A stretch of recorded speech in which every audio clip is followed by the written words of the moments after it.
Are you ready? Hey there, you are listening to Thynktank Millionaire Podcast, where on Tuesdays and Thursdays, you get an unfiltered, raw, and authentic conversation about the challenges of being an entrepreneur and tips and tricks on how you can scale your business to the next level. If you are looking to scale your business, then get ready to buckle up. Introducing our host, Alexa D'Agostino. Welcome to Thynktank Millionaire Podcast, a podcast where we have real entrepreneurs talking about real problems and giving you real solutions to help scale to the next level. Hello, everyone. My name is Alexa D'Agostino. I'm your host of Millionaire Podcast. Today, we're going to be discussing how to capitalize on the relationships that matter the most. Today, I'm joined by my most amazing business partner, and I know you don't want me to tell this to people, Susie, but my own personal therapist, Susie Miller. If anybody's ever watched Billions, a TV show, Susie's literally our Wendy. She literally fixes all of our people problems, our mindset problems for literally every single one of my companies. So we couldn't do this without her. So she's our Wendy, but even better, she's our Susie. But before we dig in, some housekeeping stuff. We are giving away $1,000. Yes, $1,000 towards any of our coaching programs. And that is literally a month of free coaching from 7 and 8 figure coaches. Like, that's incredible. That is a lot of money in somebody's pocket. So you can learn more about that at ThinktankMillionairePodcast.com. The link is also in the show notes. And also, we're coming live to Vegas. And I'm so excited about this. It's going to be a full day of coaching at a revenue generator, an accelerator, where we're going to be sharing everything we know on how to multiply your revenue and create a more profitable you. This is going to be something you don't want to miss. It's you can go to thinktankevents.com. Again, link is also in the show notes. So, all right, let's dig in. So you've heard me say this before, Susie, like over and over and over again, but I'm going to repeat it until dead because it's literally, in my opinion, the most important statement. It's so important that I'm like already telling my 2-year-old daughter about this because it's so important. And I'm sure you probably know what I'm going to say. Do you? Well, yeah, I do. It's about what Jim Rohn said. You are the sum total of the 5 people you hang out with. And so your daughter is in a great position because she hangs out with you and Steph. Yeah, there you go. So yeah, I mean, to me, tell me who you hang out with and I'll tell you who you are. My grandmother used to tell my mom that, and my mom told me that. I never really understood it until I was older. And I remember I once got in trouble for hanging out with somebody that my mom did not like. She did not think she was a good influence on me. And I remember, like, it was yesterday, we were sitting in the kitchen. It was my mother and my father sat down with me. My mom said to me, Alexa, tell me who you hang out with and I'll tell you who you are. And I was like, what the hell does that mean? And now I'm like 32, much older. And I'm like, wow, that makes so much sense now, you know? But it is so, so important because at the end of the day, relationships are key to growing a business in so many different aspects. And we're in the world of superficial relationships right now, you know, followers and likes and DMs. And we think we have friends, we think we have relationships, when in reality, we don't. So today we are specifically talking about, all right, all these relationships, which one actually matters the most and which one should you pay attention? So when we think about relationships, Susie, what relationships actually truly matter? I love this question because my tagline used to be that I help people thrive in the relationships that matter most. And I think we all can say, if we look at our life, we have a couple areas. We spend a lot of time at work. So you've got to look at your business relationships. I'm going to come back to specifics on that. Your personal relationships. Those are usually the ones that matter the most because they drive our why. The reason we go to work, the reason we're building an empire, the reason we deal with traffic pre-COVID to get into a job that's going to provide for our families. Our whys are usually driven by the people we care about. So spouses, partners, kids, family, people talk about legacy, and then they end up sacrificing those relationships in the work they do. And so they forget to really pay attention to those. And then the other piece is the friendships. And sometimes there can be crossover. You can be friends with family, but the people, your go-to people who you call when things are tough, they're the 5% people. They're not the coffee shop people. They're not the people that, you know, read your posts on Instagram. They're the people that text you on your birthday or call you on your birthday versus get the Facebook message that it's your birthday, right? So those 3 avenues or 3 categories of people is where you've got to stop and go, these are the people that are going to get in my inner circle. And by my inner circle, I mean in my head. So I hear their voices when I'm either doing well or when I'm struggling.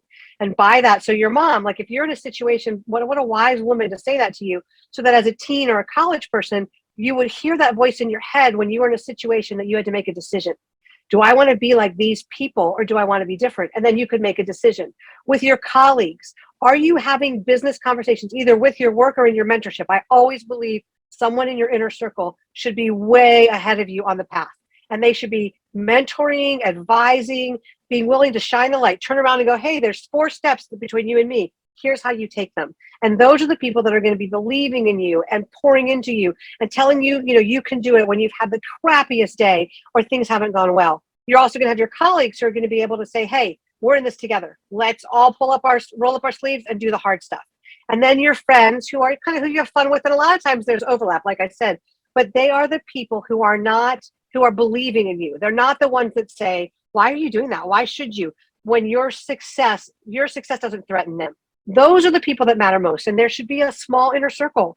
And then you might have, and they know you're 5%. They know what's really going on in your life. And then you can go out from there. But these people are the ones, I talk about, your board of advisors, the voices in your head, the ones you go to when things are tough. I have a lot of those, Susie. A lot of voices in this voices head. in my head, yeah. And they're the ones that celebrate your wins like nobody else.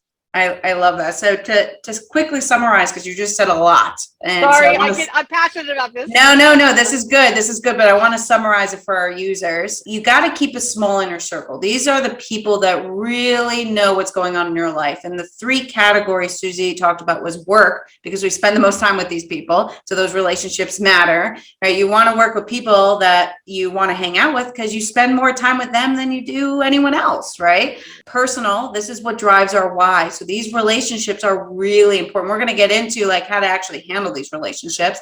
And then friends, because these are the ones that believe in you, right? So these 3 relationships are so important, because at the end of the day, when you look at all of these people that you spend time with, it drives who you are as a person and it drives your motivation. So, let's talk about COVID, which, we hope it's over. We don't know, whatever. I feel like the last couple of weeks, it's like it never happened, but now they're talking about a new thing that's going to come over, and, we have a new strand and this and that. So obviously right. COVID for me personally, I realized where my relationships were weak and where they were strong, both, professionally and personally, including friends, right? The weak connections, I just simply lost them. The issues that I found my weaker connections. So from a business perspective, I had like huge revenue generating relationships that were actually weak connections. And so I'll explain why they were weak.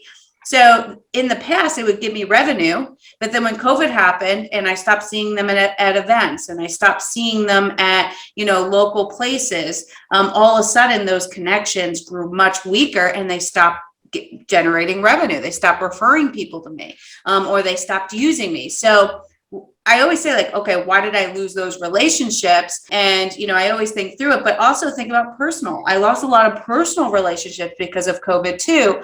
And again, people that I used to go out with, and I'd go out to for drinks, and I would go out on Saturday night, and then all of a sudden COVID happened. And what happens? You lose touch with a lot of people, and what bubbles up? The relationships that matter the most, almost, right?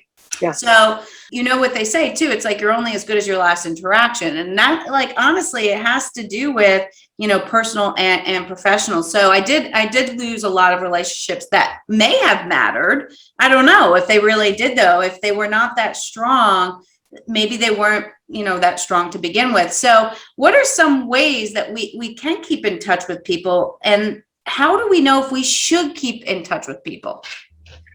So I think we're going to go back to the categories again. In business, there's always people that you will do transactions with, and transactional relationships tend to fall away once the transaction's done. It's this for that. When you have someone who who's referred people to you, they've moved beyond the you gave something to me, I've paid you. They've moved to, hey, I value what you're giving to me. I value your service or product, and so I want to refer somebody. That's somebody that you move into okay, we can have more than a transactional relationship. I don't want to go out to a transformational, but we are connected beyond an exchange, a one-time exchange. And so, back in the day, we had a Rolodex. We had cards. We wrote stuff about people on them. I take notes in my phone when I meet people. I had a friend who, has a hard time of year. He lost a friend. And I made a note, and put it on my calendar. Send, I'm not going to give you the name, but send my friend a book or a message. And so if you want to stay connected with somebody and move past the transactional, you've got to be willing to dive into the personal. And this is really interesting in our social media world, where there's so much that's revealed and we feel so connected, but we're really distant. So if somebody shares something on social media, get off social media, DM them, say, hey, I saw you had this loss, or, remember months later, how you doing with that? I know it's spring or Mother's Day's coming, and might be a tough time of year for you. So you make notes, and this is the summation word. You are intentional. You become really intentional about how you want to connect. And the reality is we can't do it with everybody. So you pick a few people that you feel like you can add value to them, they add value to you. You would do more than go to coffee with them. They're people you want to keep in your, maybe not your inner circle, but the next circle out. And you make notes, and you in your phone, and you set reminders, and you intentionally engage when those things come up, because there's so much, it's easier to scroll, but it doesn't connect us when we scroll. So that's the professional. And I think in the personal, it's really that same piece of intentionality where you're so good at this. We've had times when you're like, nope, Madeline's time is 5:00. 5:00 on the East Coast, you will not find Alexa on her phone, on her screen, because she's committed to being 100% present to her daughter. And I think when we, especially in the online world, when we are with our people, we've got to put down our phones. We've got to be 100% present. Not 100% present all the time, but 100% present when it's their time. That's a huge way we invest. And we're very intentional about that. So that's a quick-ish answer.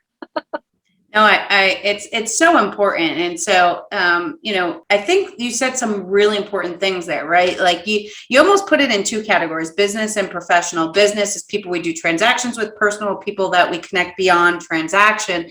And in order to really stay connected to somebody beyond the transaction, we have to be able to get past the transaction by getting personal, right? So be intentional with your interactions and select a few, because you can't get personal with everybody. And you probably don't want to get personal with everybody anyway, right? So really, just that could be a masterclass right there. Incredible stuff. So what I want to do is, transition into, how do you know if a relationship is good, right? At the end of the day, question.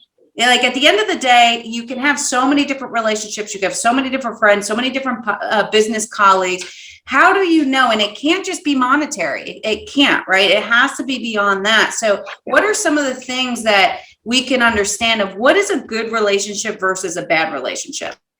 So that's a huge question. I'm going to give you a couple tips for how to delineate the answers. I would actually say it's rarely about money, because there's always a way to make money. There's money is in abundance, and people who know, like, and trust you are going to do business with you, whether it's a transaction with them or a referral. So let's put money aside and let's look at the energy people bring into our relationships.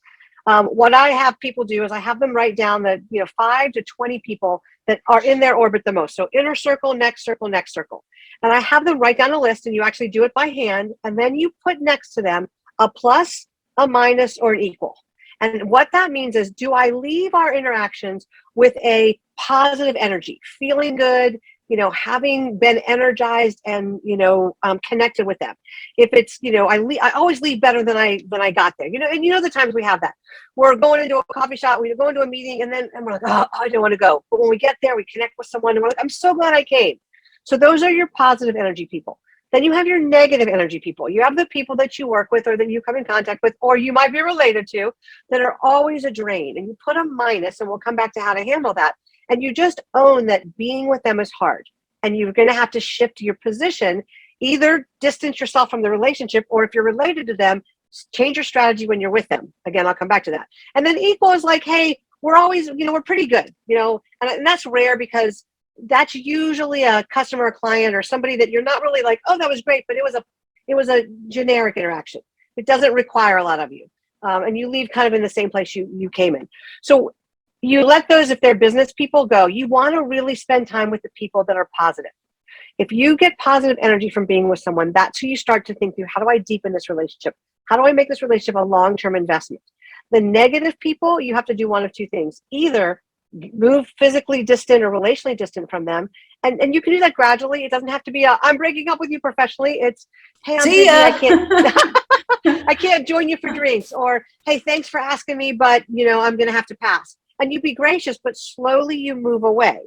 If you're related to that person, what you have to do is you have to draw a boundary about where they have access to you.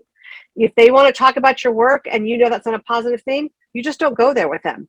And what I do, and this works every time, is you have a statement that you say until they get it. So, hey, how's work going? Did you get that new project or did you land that new client? And you know they're just waiting to dig in. See, I told you that wouldn't work. You say, you know what, work's great, but I really don't want to talk about that right now. Are you talking about me, Susie? No, I'm not talking about you. And so you keep. Come on, I don't say that. You don't. But we all have people. This is a question I get every time I do this exercise, because people will say, what about the people I can't get away from? What if it's my spouse, my mother, my uncle, my aunt, my kid?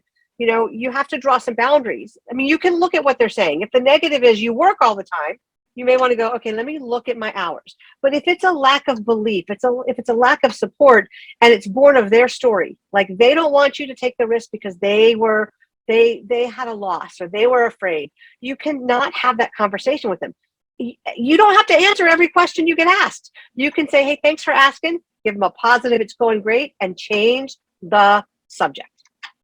I think that's like the summary right there. Just change the subject. Change the subject. It's funny when you do it, you change, like you literally have to kind of repeat it this couple times.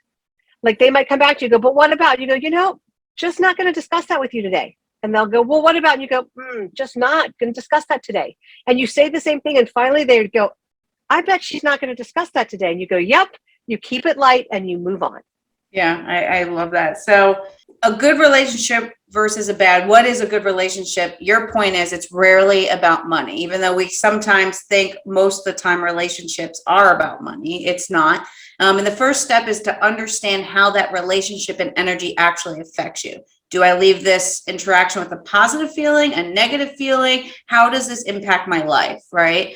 So that's what I got out of what you just said, which is so amazing. I mean, we could literally talk hours about relationships because it is so important. And we will continue to talk about relationships because everything in life is about relationships, and just understanding why relationships are important is the beginning of building a 6 and 7 and 8 figure business, because as you grow a big business, it's all about relationships. Well, I remember you telling me that one day. You said success in business is down to 2 things: marketing and people.